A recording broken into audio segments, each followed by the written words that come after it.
Chelsea fans are not the only ones who will want answers from those in charge of the club. The collapse in form, the departure of Enzo Maresca and the appointment of the relatively inexperienced Liam Rosenior will make ripples well beyond southwest London. Sign up for the Chelsea newsletter. Thank you. Chelsea fans want answers from the likes of Behdad EghbaliCredit, Getty Images. He and Jose Feliciano have a 61.5% stake in BlueCo, with Todd Boehly, left, also holding a stakeCredit, Alamy. The feeling in financial circles is the behind-the-scenes investors in club owners BlueCo will want a bit of reassurance that everything is still on track. And the issues may be as much about reputation as they are about money. Most people who have been paying attention know BlueCo, the company which ultimately owns the Blues and Strasbroug, is controlled by a consortium of billionaires. Private equity PE firm Clearlake Capital, co-founded by Behdad EghbaliCredit and Jose Feliciano, is the biggest shareholder in BlueCo, with about 61.5%. Read more on Chelsea. Todd Boehly and fellow LA Dodgers co-owner Mark Walter also have stakes, as does Swiss businessman Hans-Georg Wyss. But it is important to remember, particularly in the case of Clearlake, there are a number of other people involved. Clearlake is a private equity firm which creates separate funds, each of which invests in a number of different companies. It has more than £65 billion of assets currently under management across a number of separate funds. Clearlake Capital Partners 7 is the fund which includes the Clearlake stake in BlueCo. Its other investments, as part of an initial portfolio worth just over £10 billion, included companies involved in golf, education and windows. Most read in football. Best free bets and betting sign-up offers.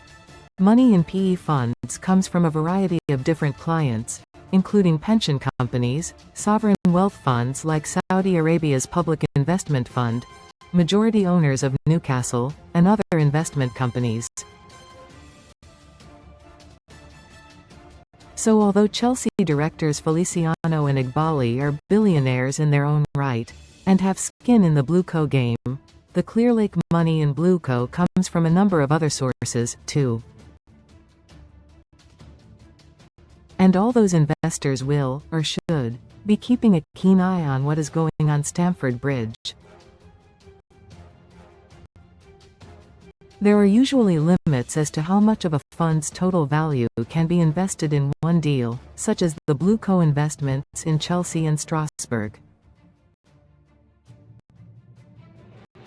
If one deal needs more cash than the limit, then PE firms set up additional investment vehicles, separate to the main fund, to proceed. Therefore, the overall success or failure of Fund 7 does not depend on BlueCo, but investors will nonetheless want reassurance the BlueCo deal is going to deliver returns and not undermine the overall fund.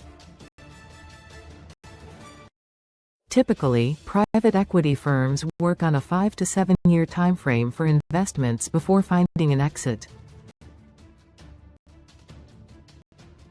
Unless you can generate big profits and pay out regular dividends to shareholders, as the Glazer family have at Manchester United, making big money from a football club means selling it for a higher price than you bought it.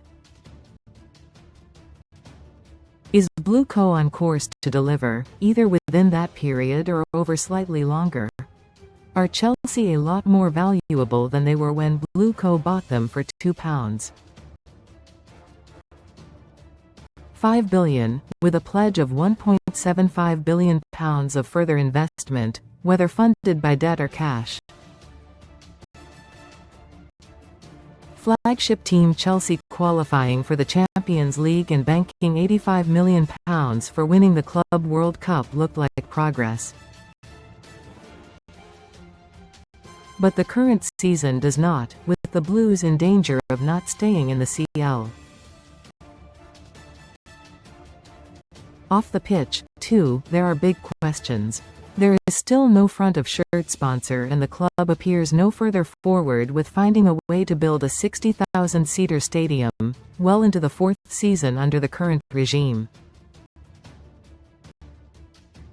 Chelsea still have no front of shirt sponsor credit. Getty. There are also questions over what is going on with Stamford Bridge credit. Getty. Internally, Eghbali and Co. may remain confident of making money from BlueCo. The value of premium sport franchises, in America at least, continues to go up. A rising tide floats all boats, is a mantra of the financial world. If Chelsea can remain one of the biggest clubs in the world, they might be worth £6 billion by the time BlueCo look to sell. So perhaps the biggest worry for Eghbali, Clearlake and their investors at the moment in reputational. There is little to no public interest in most of the companies Clearlake and other private equity firms manage. Football and Chelsea, and Strasbourg, are different. Clearlake are pretty rare in being a serious private equity firm with a large controlling stake, as opposed to a minority share, in a major football club. And Chelsea Supremo Eghbali is unique in being a major private equity player who is so closely associated with one investment in one fund. All the people and companies who have put money into BlueCo are entitled to ask whether the potential returns on their money are proportional to all his efforts. Those within Clearlake, too, could ask the same and wonder whether getting involved in football will damage their credibility, no matter how well they run all their other businesses. Eghbali and Co. may remain confident of making money from BlueCo credit. Getty. Sanchez's new role. If Liam Rosenior is to bring his Strasbourg tactics over to Chelsea, Robert Sanchez is in for a shock. That's because the season heat map of Mike Penders, on loan from the Blues at Strasbourg this season, shows that has been playing a very unique role. The Belgian keeper, who has been dubbed the next Courtois, practically plays as a centre-back in Rosenior's system.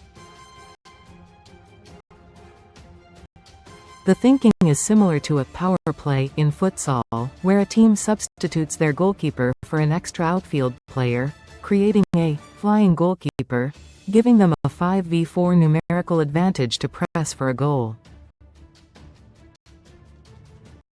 In Strasbourg's case, obviously, there is no substitute, but Penders joins the defense to give his side a numerical advantage when playing out from the back. He is clearly a keeper full of confidence, who puts up ridiculous passing numbers and is expected to rejoin the Blues next season. Mike Penders' heat map versus Toulouse. Mike Penders' season heat map credit. Credit, FOTMOB. Rosenior versus Maresca. Liam Rosenior, 1. Enzo Maresca, 0. No, that's not because the Brit took Maresca's job as Chelsea manager, it's the scoreline of their previous meeting as managers. In the 2023-24 season, Enzo Maresca had won 13 out of his first 14 championship matches as Leicester manager, and of course eventually went on to get the Foxes promoted. The one game he lost? To Liam Rosenior's Hull City. That's not all. The scorer on the day was on loan Manchester City striker, and current Chelsea number 9, Liam Delap. It remains to be seen how much of a role Delap will have under Rosenior at Stamford Bridge, but the pair having worked together before will surely be a boost for the £30 million man. Rosenior said in November 2023, "He is one of a kind and I love him. He is probably the player who I shout at the most in training. But he is a player I enjoy working with a lot as well. He is showing some really positive moments for us." Liam Delap was managed by Liam Rosenior at Hull Credit. Getty. Maresca was beaten by Rosenior when he was in charge of Hull Credit. Getty. And then what? It may feel like a lifetime ago, but it is only a week since Enzo Maresca took charge of his final game in charge. It was not a surprise that the Italian did not have time to speak to his players following the final whistle, let alone conduct his media work. However, opposing manager Andoni Iraola did not even get a chance to have a quick chat with his counterpart. The two took time to talk following their 0-0 draw at Bournemouth at the start of December. But after Maresca decided against speaking to anyone, he also denied Iraola the courtesy of another post-match chat. Maresca denied Iraola a post-match catch-up when he was ill after the Bournemouth game. Credit. Getty. Rosenior's wise move. It is probably a wise move by Liam Rosenior and his new Chelsea bosses for him not to be in charge for the derby trip to neighbours Fulham. Indeed, given the history of Rosenior's dad Leroy, who had 3 spells with the Cottagers, it will be interesting to learn how the new Chelsea boss felt about the Blues when he was growing up. Liam was not even alive when Fulham signed his future dad from local football in 1982, beating the Blues, who were then also their rivals in Division 2, to the deal. Leroy lost his only game for Fulham against Chelsea, a 4-0 drubbing at Stamford Bridge in April 1984 as the Blues won promotion back to the top flight. But Leroy joined them there in 1985 after moving to Queen's Park Rangers, another local enemy of Chelsea. And he came on and scored the final goal in what remains the Hoops' biggest win over the Blues, a 6-0 thrashing at Loftus Road in March 1986. Leroy also scored twice for West Ham in a 4-1 Division 1 thumping of Chelsea in May 1988, having moved to the Hammers from Fulham in March of that year. Rosenior Jr. will be doing his best to give Chelsea fans some happier memories. Leroy Rosenior had 3 spells in charge of tonight's opponents: Fulham Credit, PA, Empix Sport. Bit of a downgrade, Liam Rosenior's appointment may surprise fans in a number of ways, not least that the Blues have turned to a former Sun man to be their new boss.